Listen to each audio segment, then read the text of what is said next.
Let me welcome you all. My name is Jadhav. I know many of you here.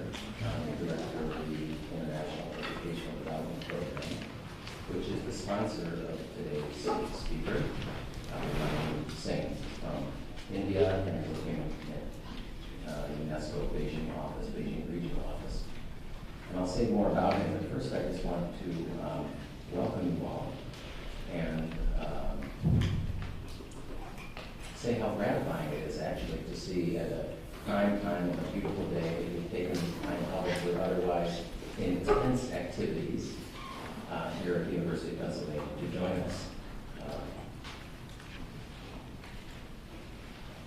It is a special pleasure to have Abhimanyu Singh with us today, both because we rediscovered since his arrival that I've known him now almost 2 decades. I thought it was only 1 decade, but time flies when we're having fun. So it's almost 20 years since we've met. And also because UNESCO has been a partner with us here at the University of Pennsylvania for quite some time, actually going back into the 80s, which is before many of you maybe even knew you were going to be here at the University of Pennsylvania. But with the establishment of the UNESCO chair, which I happen to be when I'm sitting in, we had the Director General of UNESCO come here about 18 months ago to inaugurate that chair. And since that time, we've developed an even closer partnership with UNESCO. And in the case of the Beijing office, Abhimanyu Singh has hosted at least 2 of our interns from the IEDP in the Beijing regional office. But as many of you know, we've also been partnering with UNESCO both in the Paris headquarters as well as in a half a dozen other regional and national offices around the world. So it is with special pleasure that we have that institutional relationship with our speaker today. But I want to stay on more personal side for a moment. It goes back to, as I mentioned, almost 20 years ago, during a time when Abhimanyu Singh was a senior official in what in India is called the Ministry of Human Resources Development, essentially the Ministry of Education. And at that point,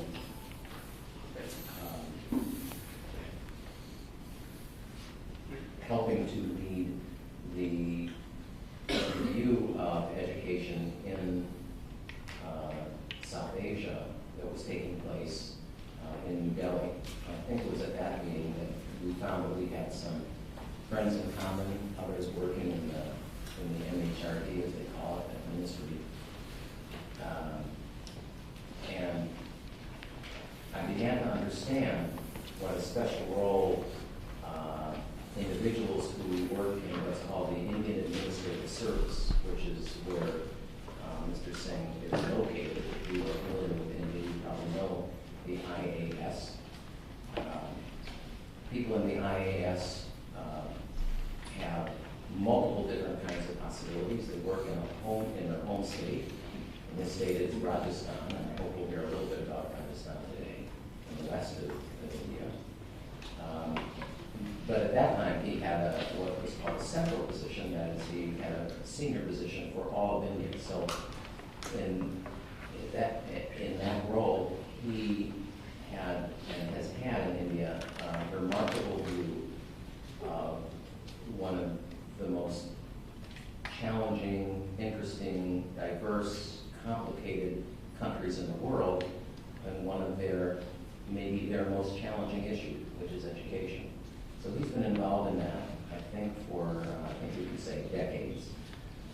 But at that point, I think you finished, if I remember from our conversation, 27 years in the Indian Administrative Service, and then moved over to a position in the United Nations at UNESCO and in the UNESCO headquarters, essentially coordinating the Education for All movement out of UNESCO.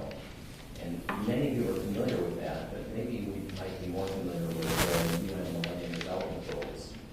And as a piece of a sort of a parallel track of those Millennium Development Goals, there was the EFA among the education ministries of the world. And it was Abhimanyu Singh that was the coordinator for that worldwide. And for that for how many years? 5.5. 5.5 years. And since that time, he was then posted to national and regional offices, most significantly to the office, UNESCO office in Abuja, Nigeria, and subsequently now 5 years in Beijing. And that sort of brings us up to date. He is currently still the director of that office at UNESCO-Beijing, responsible for not only China, but also several other countries in the area, including Mongolia, Japan, South and North Korea. South and North Korea. So I had an opportunity yesterday to hear something about North Korea, a very interesting, unusual educational perspective on, and other perspectives on North Korea. Anyway, he's going to speak for 45 minutes and open the questions. I gave this a little bit longer personal kind of presentation because if you have interest in any of these areas, whether it's in Paris where it was for 5 years, or Nigeria, or visits to North Korea, or life as a UN civil servant in Beijing, or of course many years of working at the top of the system in India, these are the kinds of questions, in addition to those that come up in his presentation, that I wanted to alert you to. So I will stop there, and maybe we can give an initial applause to Abhimanyu Singh, and then we'll hear what he has to say.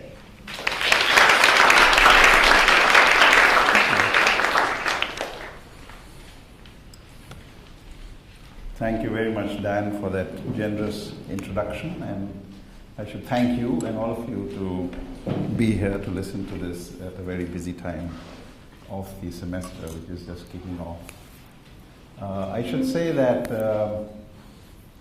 Dan and I last met in 2 years ago in the General Conference in UNESCO, and we were sitting next to each other in the Education Commission, which decides the future program and budget of UNESCO.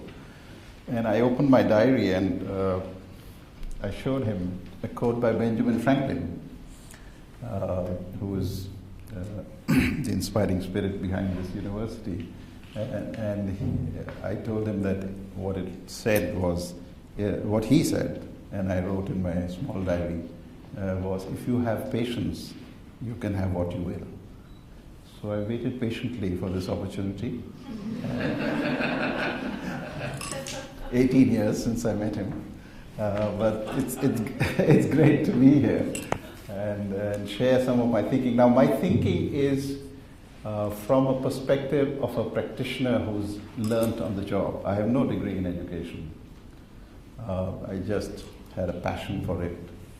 My mother encouraged me to be in education. I got the opportunity. I stayed there. And so I will be talking about my experience in India, of course, but also in UNESCO headquarters, where we had a global perspective and came up with the Global Monitoring Report on EFA, which I believe was prescribed as reading for you for this session.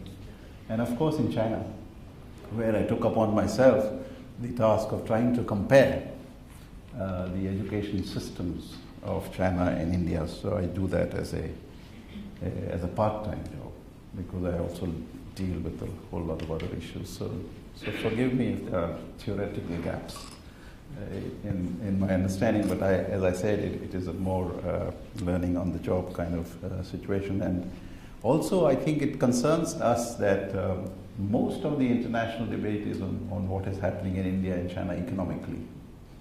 You are always talking about, every day I think the whole world is talking about rates of growth, per capita income, foreign reserves, investment in infrastructure, and so on and so forth. But fewer people are talking, very few in fact, and I hope more of us will talk about it. What underpins this, or why there are difficulties in some of these countries? So we're looking at India and China, and even within that, education for all has 6 goals, as you would know, from early childhood education to primary education to youth skills to adult education to gender and to quality. But we will look mostly at 2, which are, I think, are fundamental and sometimes separated to the disadvantage of countries. I think what China does very well is to look at primary education and adult literacy with the same lens. And this itself, I think, is something which other countries might do in the future. So I'll give you a brief overview of what I think I see, beginning from the time that both countries became sovereign nations in very difficult circumstances, and how they have moved up to 1990, which is when the global EFA movement starts. And then we look at how this happened, or it did not happen, and then bring it up to 2010 and see where they are likely to go and what are the challenges which both countries face. So we'll start with a bit of shock treatment. Now, if you look at these two,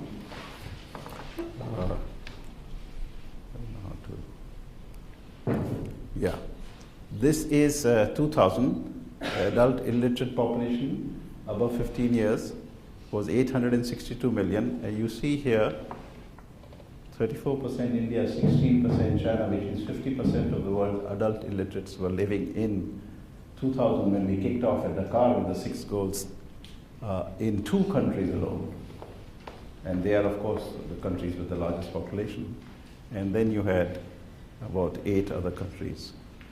So the adult literacy, on which we will focus more than any other, is an indicator of many other things that happen or don't happen in the education world. So that was 2000, and if you move along the same pace, you will have reduced the number of adult illiterates, but you would have India with 35 and China with 10. So the problem remains here, but mainly in India. And so the point we are making in UNESCO is by throwing up these things, we not only put the country on the spot, but we kind of hold them responsible for what is happening globally. And this is the major difference between 1990, post-1990 and before, that the countries have to be now more answerable to, you may say, external perspectives in what they are doing or not doing. So this, just to start, you can already see how much distance there is from these 2 countries. And here the numbers, and this is interesting because in China, sorry, get used to this one. In China, which is here, 1990, 183 million adult illiterates, and is down to 50. More a problem of residual adult illiteracy. India 287 with a lot of progress, still 287 20 years ago because the population keep growing. And now 266, which makes it the home for more than 1/3 of the world's illiterate. So if you want to work somewhere, I think India would be a good place to promote adult literacy. Okay, so where did we start? We start in the late 40s. Everybody can see that? Okay. At a very low base in adult literacy and primary schooling. India attains independence after more than 200 years of British rule, following a very turbulent independence struggle. And China emerges as a people's republic, also from extreme social and economic turmoil over 100 years. And there was an article recently in Herald Tribune as to how the international community does not pay as much attention as they should to the sensitivities of both China and India to their past colonial rule and the humiliation, and their reluctance to do certain things and not do certain things is directly related to this psychological experience. So both the education systems were almost in complete disarray. In India, if you look at Dharampal has written a book called The Beautiful Tree. The title was appropriated by a British scholar, James Tooley, who also wrote Beautiful Tree a few years ago. But in both, there is a description of India's indigenous system of education, which shows that there were thousands of indigenous community-supported schools in Indian villages. In fact, more than there were in Europe for the same level of population. So what happens is that the Britishers came and they, as Gandhiji said, they looked at the tree, they couldn't understand it, so they uprooted the tree.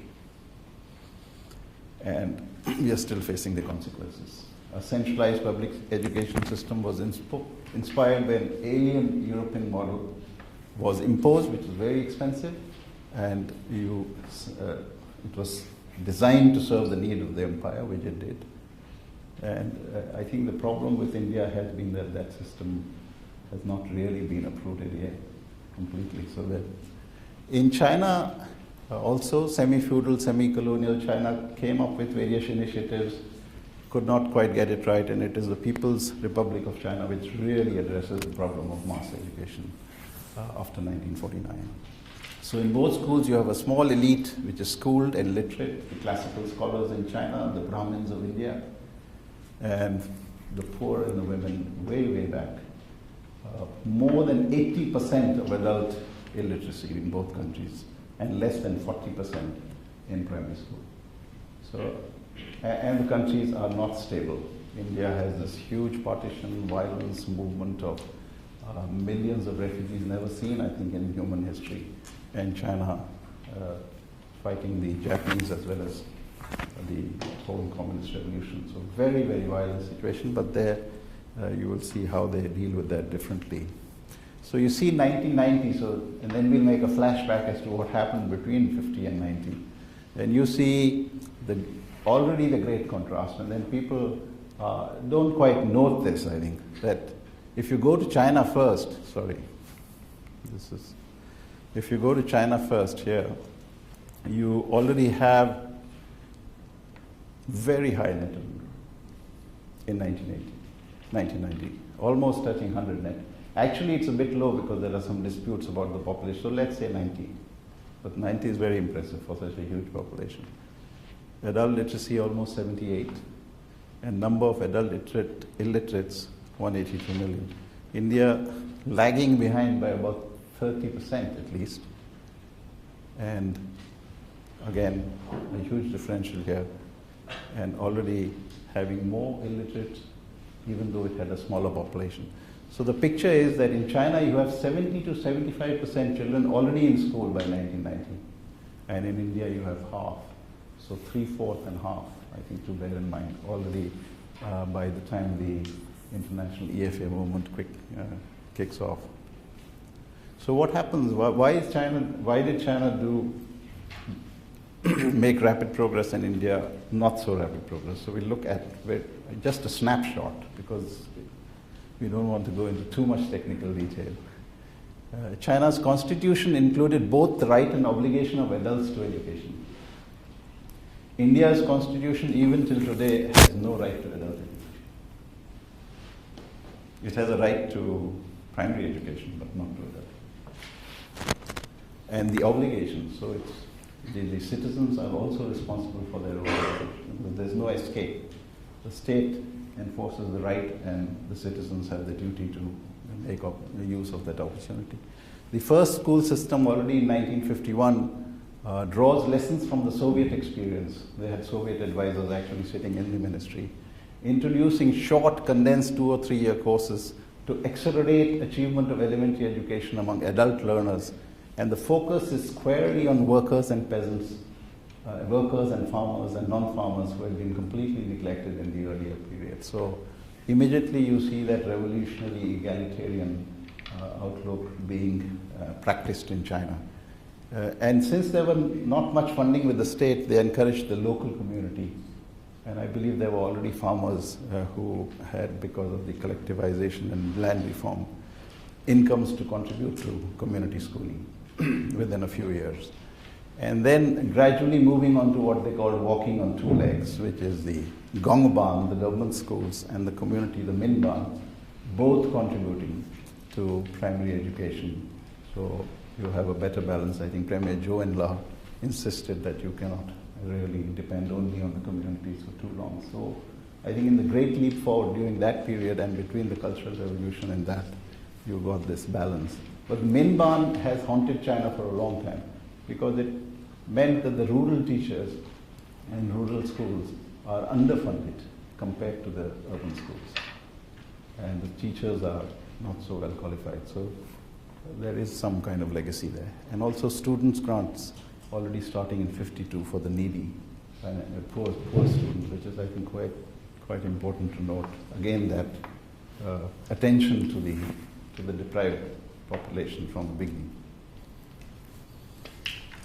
A very pragmatic, systematic approach in China, stage by stage. They looked at the characters and found that these are too complicated for peasants and workers. So they introduced the pinyin, which is Romanized spelling, linking the ancient Chinese culture to the modern one. Number of characters are simplified, basically to reduce the burden for new learners among peasants, it should be peasants and workers. And then as a result, you have rapid literacy because of the reduced burden. So you would see again this partnership between academia and the political setup in China and the party, all looking towards solutions, how to educate people who had never had the opportunity. And the social responsibility for schools is shared. Enterprises and factories always have had in China an obligation to educate adults and workers, and then communes also pitching in. So it's the Gongban, the Minban, the factory, the commune, all contributing. Daytime, nighttime, spare time, particularly in the winters, the freezing winters when you could do nothing on the field, all these, what you may say, lax agricultural period, very well used by the Chinese to educate adults. And a very pragmatic approach. I don't know whether this is possible in a country like India, but it's worth exploring. Looking at the more economically developed areas and setting differential targets. Urban areas, different targets. The eastern coastal area, different targets. Central provinces, different targets. And gradually, the more developed moving and then helping the less developed. So the east and the west have different targets, phased, gradual, and then similar regions are grouped together, and the strategies are also appropriately synchronized. And then in 1986, bringing a law for free compulsory education, where 9-year free compulsory education becomes a public welfare cause. The problem was it was costly and poorer students were dropping out or being left behind. So once you make it a public welfare clause, then it becomes the responsibility of the state to deliver free education, free of cost, a legal basis which enforces accountability, a state guarantee of funds, something which has not been even attempted in many developing countries till today. There's not good enough to have policies and legislations and laws if you don't have the funding. The state guarantees that 9-year education is free and compulsory. There is no excuse for not doing it. And the decentralized management of funding basically somewhat controversial, and there are issues here which we can discuss during Q&A. But once they had achieved a basic level by the mid-80s, they said that the county government, which is like the district in India, should basically be responsible for managing and funding basic education. Provincial and national levels then taking care of policy, coordination, and higher levels of education. So the delegation and the delineation of roles and responsibilities is quite sharp and clear, and therefore the accountability also. And then balanced development, always looking at the backward areas and the forward areas, and as I said, calibrating the approach to their needs, but also making the economically developed areas responsible to provide aid for the economically less developed areas. If you follow the Chinese press, Premier Li Keqiang recently visited a very developed area, Tianjin, and the people whom he visited there were all from Xinjiang, the westernmost province, because Tianjin was providing opportunity for hundreds of students from Xinjiang, which was obligatory, who were living in boarding school and benefiting from the better education facilities that they had. And again, equity. I think there is hardly a law, in my knowledge, which pays so much attention to equity as the Chinese compulsory law. And they look at ethnic minorities, poor, disabled, migrants, each category very carefully. Of course, girls. And one of the strongest achievements of China has been gender parity in education. In schooling, as well as in higher education. In fact, in higher education, there are more girls than boys now. Okay, so actually, contrary to a lot of what people are saying, now by the 80s, China already has a critical mass of educated and skilled labor. I didn't point out that, but again, in education, in China, I find that there are very good mix of education for all, basic learning, adult literacy, and skills. And the farmers and the workers are being educated to develop knowledge, but also skills. And of course, there is a very strong political ideology which keeps them all together. So it contributes directly to the economic model. And though there are disparities, they are well acknowledged between urban and rural areas. Shanghai might have come up tops in PISA for 15-year-olds, the student assessment that is done by OECD. But you will find in a GMR the difference between investment per student between Shanghai and rural provinces 20 times.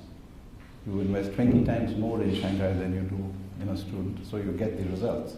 So it's a double-edged sword, but they are aware of that. And you have a huge focus on what they call balanced compulsory education, trying to put more and more money into the rural areas. East and the West, men and women. And as I said, it's done through primary education, literacy, and very strong vocational education, where you have more than 52% of students now in the last 3 years of school, 10 to 12 in China, in vocational education, by far the largest proportion, I think, in any country. So that's what China had achieved by 1990. So let's now go to see what India was up to. A lot of promises in the directive principles and Article 45 of India's constitution. Now, these directive principles are not fundamental rights; they are intentions. They are not. They are, as they say in India, they are not justiciable, which means you cannot go to court if what this says doesn't happen. But it is a directive to the central government and the state government that you should do this. 10-year goal, which was expired in 1960. Was missed, and in fact, this is still elusive. So the big question in India is, vis-a-vis China, how do you really either say what you mean, or say what you can do, or at least implement what you say? Huge implementation gaps you will find throughout. So that's an underlying factor, very high level policy, constitutional obligations, but very weak implementation. And this confusion about Gandhi's vision of basic education persisted for 30, 40 years in India. You know, Mahatma Gandhi, the father of the nation, came up with this theory that if you are going to follow the European model or the British model, you are never going to achieve UPE in India, because the construction of schools and the payment of teachers is so expensive that a poor country cannot afford it. So when he was asked to come up with an alternative, he came up with basic education, where he said, of course, education should meet the, or should address the needs of the 3 H's, as they say, the heart, hand, and the head, but it should be focused on the crafts. So primary school education, children were expected to do crafts, and the sale of the crafts in a way was expected to meet the cost of primary education, thereby making it affordable. And India struggled with this, because I think you can't reject what the father of the nation says. So we neither accepted it nor implemented it for 30 years. And this is, I think, the foundational gap which India is still struggling with. And this was finally given up in the late 60s for more conventional education. And in their latest book, Amartya Sen and Drez call it somewhat of a quirky and eccentric idea. You can call it now, when Gandhi is dead and gone. Could you call it in 50s? When he was the spirit of India? I don't think so. And that's another issue which cannot be quantified, but it certainly influenced why this idea persisted for much longer than probably it should have. And then you have the constitutional amendment in 76. You know, in India, it's a federal system, and the states were responsible for education till 1976. Then it is brought on concurrent list, which means there's a dual responsibility between the center and state for education. So that may have been a mistake as well. I think some further research by some of you should see what happened, because in another slide later on you will see the vast differences. More than 50% difference between adult illiteracy in the best state and the worst state. In China, less than 10. So obviously there is a federal issue here coming into play, which is often ignored by educationists, saying this is a governance issue, it should be dealt with by political science. But I have now come to the view, and argue with my daughter who teaches political science, that this is actually an issue which we must address in both disciplines.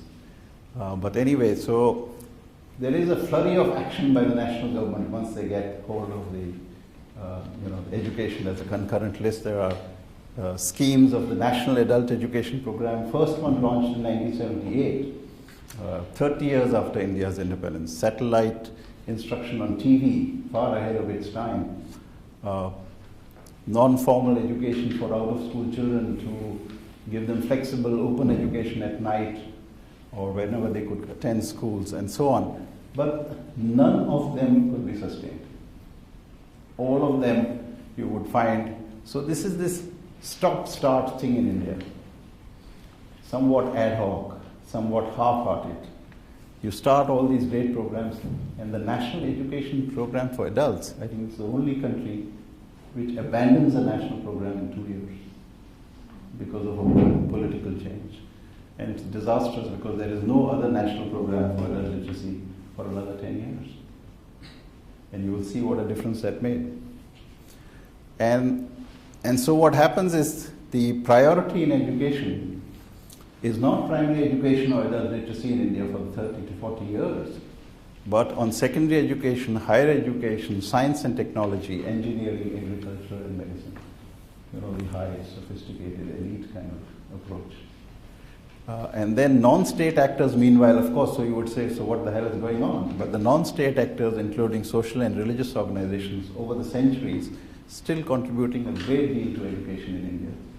And if you see the Kerala success story, it is as much credit is given to the leftist governments there, but also to the religious societies, Hindu, Muslim, Christians, all pulling in. So that remains the strength of India's system till today. So what happened when you have these priorities?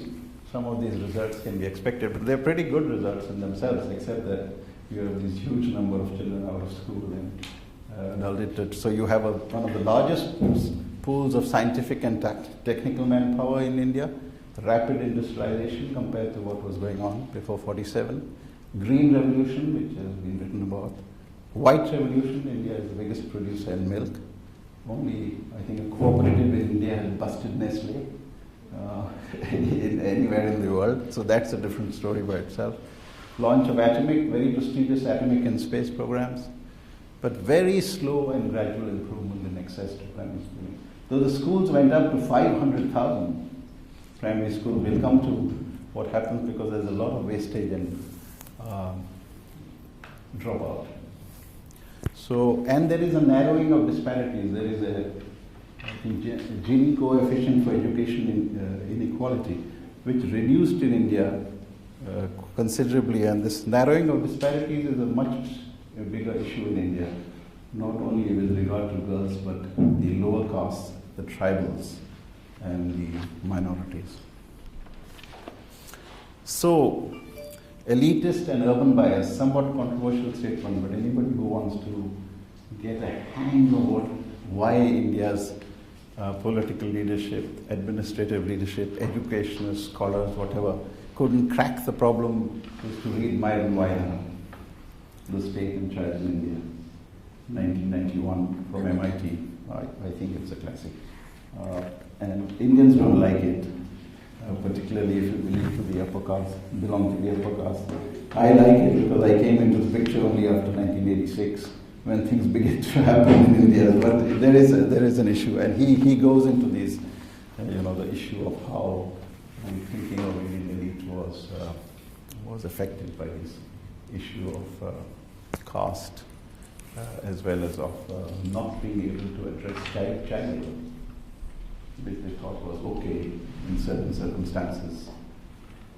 China has more or less eliminated child labor as well. India has a long way to go, so do other countries in South Asia.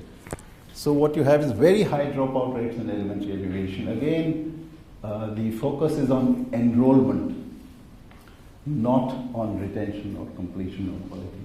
There are huge numbers out of schools, so actually everybody gets credit for getting those numbers into school. So somehow there was a political, administrative orientation and by the bureaucracy to put children in school and then not worry, and then find at the end of 5 years that not many people were really completing. As many as 50% dropout in primary school and 75% dropout in elementary education was prevailing till the 90s. So improved now a great deal, but still. And so the caste discrimination, and also a huge difference between urban and rural areas. That's why I said urban and elitist bias. In China, they're always talking about balance between the east and the west, between urban and the rural. But in India, you don't get that sharp focus. Low levels of learning in school. This has been written again by many people now. Children after 5 years not being able to do basic mathematics or read too much beyond a few lines or even comprehend it and so on. So these are long-term investments which somehow India was not able to make. And so, but in 1986 when we came into the picture, that's why I say we can take a different view. Suddenly things happened. And I think the then Prime Minister Rajiv Gandhi doesn't get enough credit for this politically. He launched the new policy of 1986. And for the first time since independence, it was a turning point where shifted government priority from higher education to primary education and literacy in terms of programs, but most importantly in terms of budgets. I was in the ministry, I was in Rajasthan that time, and there was a great energy in India in those years that now at last we cracked the problem and we will move fast, which they did, but not fast enough. Also focus almost for the first time on the disadvantaged groups. So a huge number of incentives for bringing girls to schools, from textbooks to transport to cycles to allowances for not marrying, you name it, and they're there. But of course, a number of them are not actually delivered, so the implementation challenge remains. And then you had a number of quality improvement programs for teachers, and also, I think quite importantly, this last bit, I think, talking about promoting privatization, maybe here realizing the limitations of the Indian state, which has never been as strong historically as the Chinese state. So civil society, I think Francis Fukuyama in his latest book makes the point that historically in India, civil society has been more influential than the state. So privatization, secularism, and science were important legacies of this policy. And then, of course, huge, again, emphasis on civil society.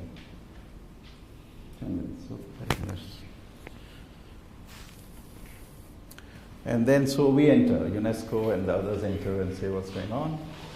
In 1990, too many children out of school, too many adult illiterates, too many girls out of school, quality being low, and so on. So we had this EFA movement start in Jomtien for lifelong learning.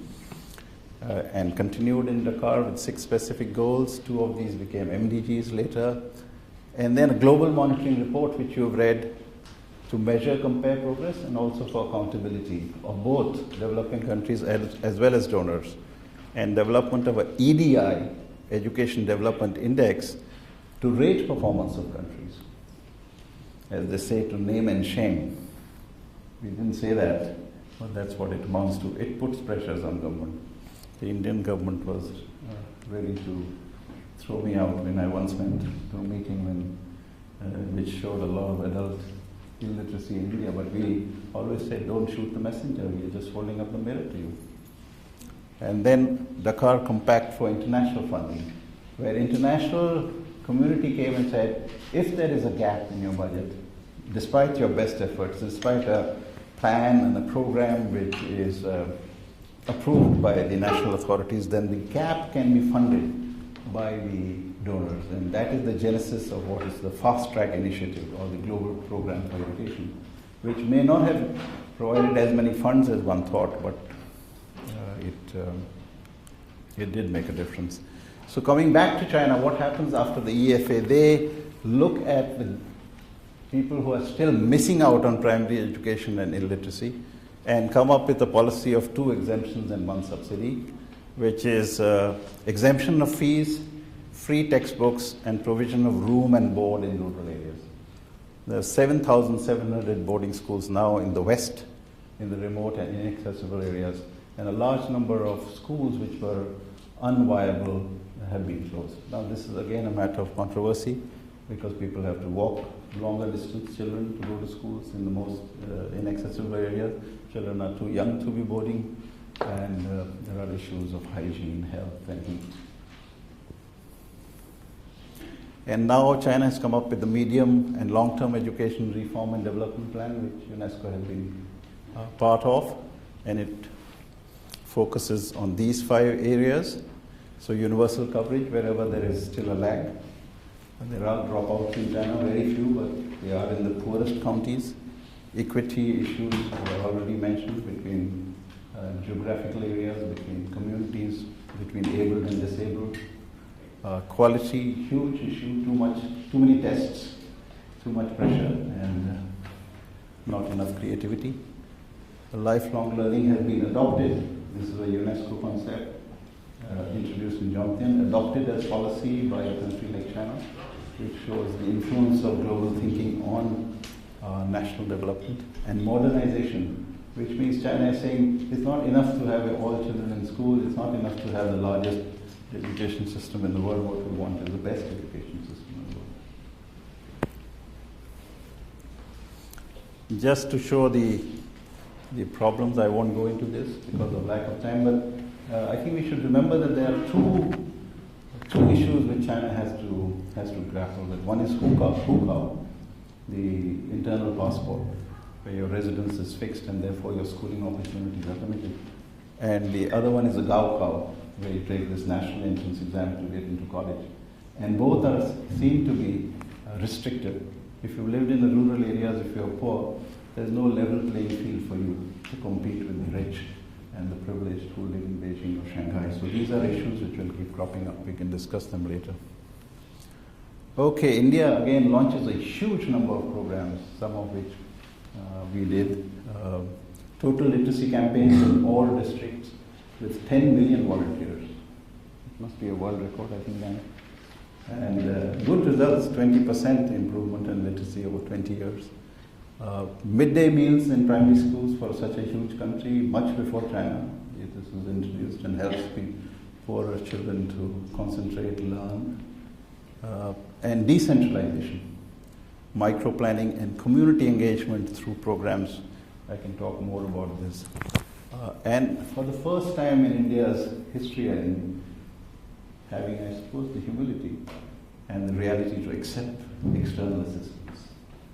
Till the 90s, we refused to do, saying, we know it all, we can do it. But I think after 1990, the pressure was so great that we had to accept aid from the World Bank, from donors, and it made a difference, particularly in making the education more accessible to girls and disadvantage, and reducing the distance, as we say, not only the physical distance, but the psychological distance between the school and the community.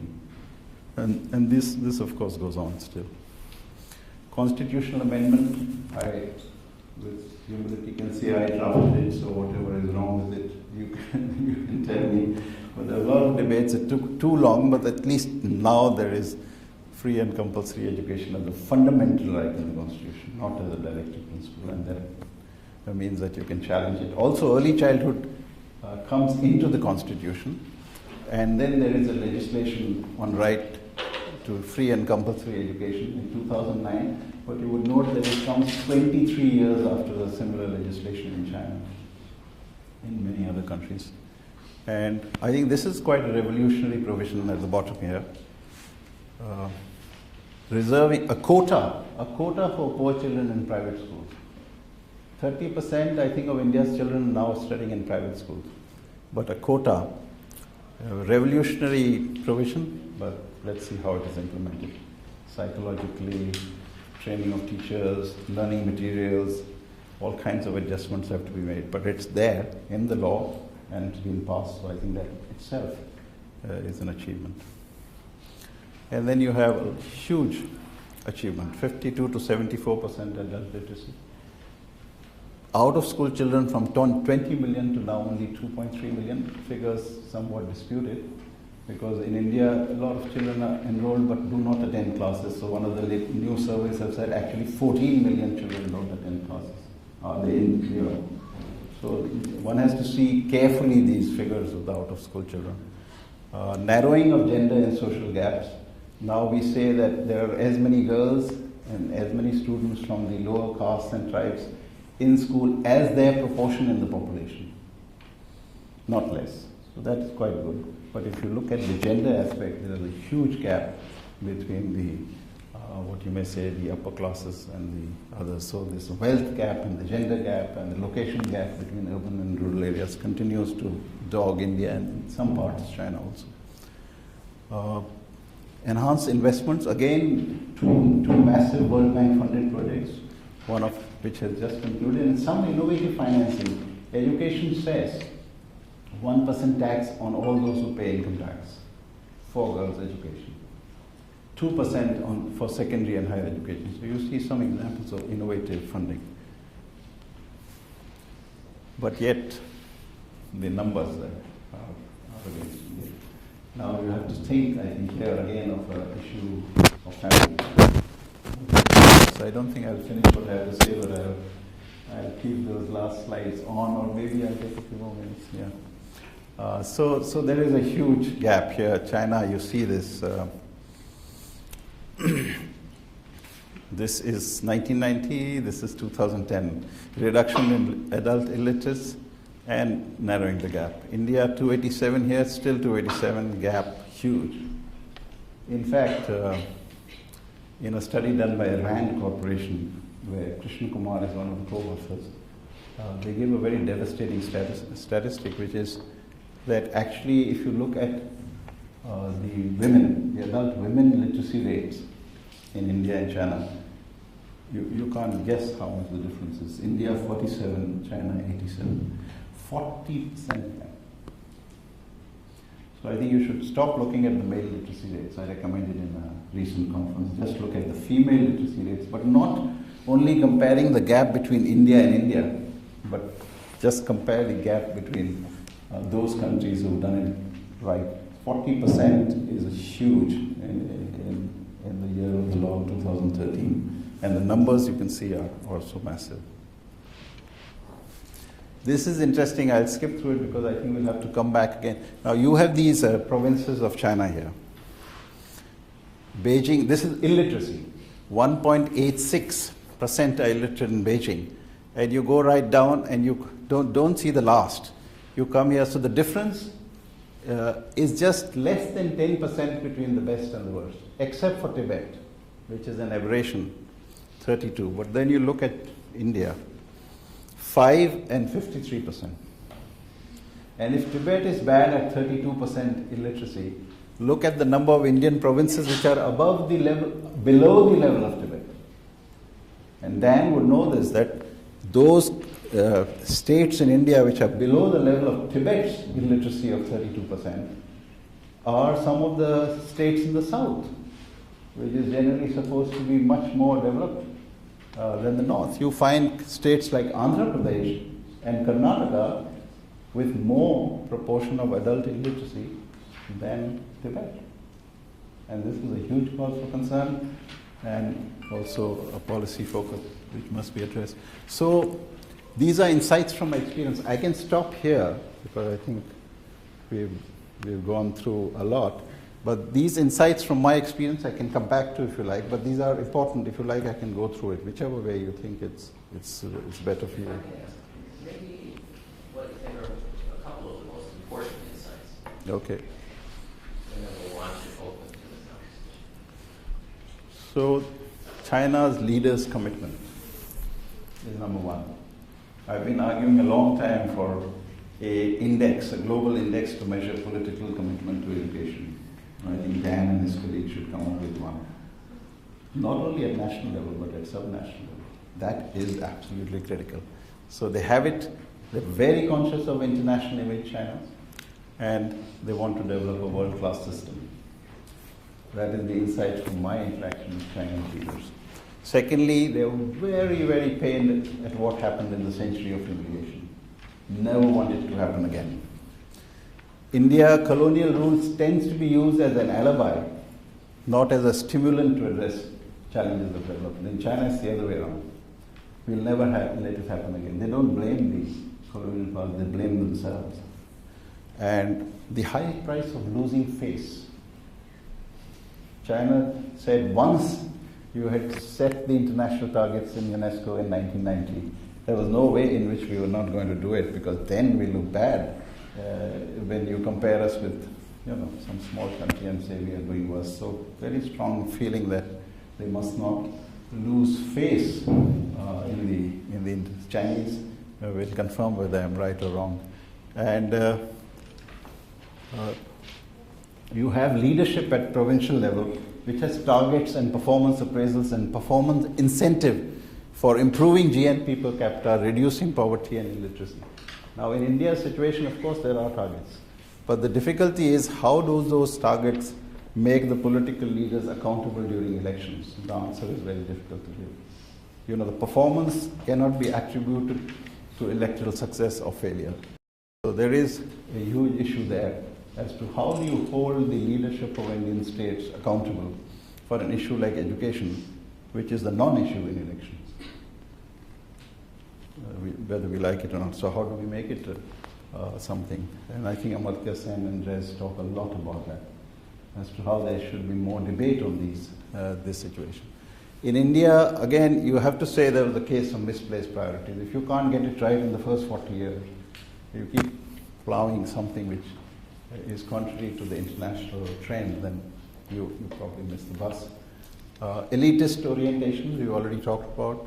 Bureaucratic option, always focusing on setting up schools physically visible, but not enough on making the children stay and learn in school, which is the difficult part. Teacher absenteeism and child labor, are we a soft state? You need some guts to handle those issues, a lot of vested interest. And then public administration reform, this is what I'm going to argue. You can take me on in the question and answer. I think education cannot be reformed on its own. State has come where you have to look at the public administration system and its governance. And I think you and the rest of us are not doing enough of that. I talked to the Indian ambassador, who was a very knowledgeable and learned person in China. And he said that he was India's ambassador in Singapore. And he had this conversation with Lee Kuan Yew, the great man himself. And he said, in India, you can't get your economic reforms and education reforms done unless you first do public administration reforms. And I agree with him, because if you look at, there was a reform commission in India, and they said, we want quick answers to what should happen to improve public administration. Do you have one good idea to give, Mr. Education Secretary? I was secretary. I said, yeah, empower the headmasters. Headmasters are powerless and penniless. How do you expect them to run the show? There is excessive centralization. One example, in China, headmasters of schools and teachers are recruited at the lowest administrative level, at the county level. In India, at the highest administrative level in the state, result huge number of vacant posts. You can't do it. Okay, so another glimpse into how policy is made. I was there when policy was made in '86, and I was there in China now when the policy made huge difference. Consultation process in India in 1986, pre-electronic era, not bad. Everybody got engaged and domestic experts did well. In China now, huge willingness to learn from international expertise and experience of other countries, especially OECD. So that is missing in India. I think India is becoming more and more insular in my view, and also becoming ultra-defensive. Secondly, India's policy, if you read it, very inspiring. There's a lot of rhetoric and exhortations, but you actually can't make out who is being exhorted to do what. Yeah, at times. Because there are statements, I don't want to go into those if you compare, which can be interpreted so differently by different people. China, very specific, concrete, detailed, with differentiated goals, targets, and performance indicators for almost every word that they say in the policy. I'm not exaggerating this because I'm on a committee now working on this issue. Program of action in India, drawn up in ministry in New Delhi. In China, it's much more participative. There are planned pilots and programs in different regions. Funding is assured. And you have this Deng Xiaoping's adage, feeding the stones while crossing a river, which means you roll out pilots, and where the stones are not smooth enough, you don't take them further. But where they are, when you launch and replicate, so the margin of error at least is reduced a great deal. And then no systematic evaluation of the policy of 1986 in India, even after 25 years. So what are we waiting for? And too many ad hoc interventions.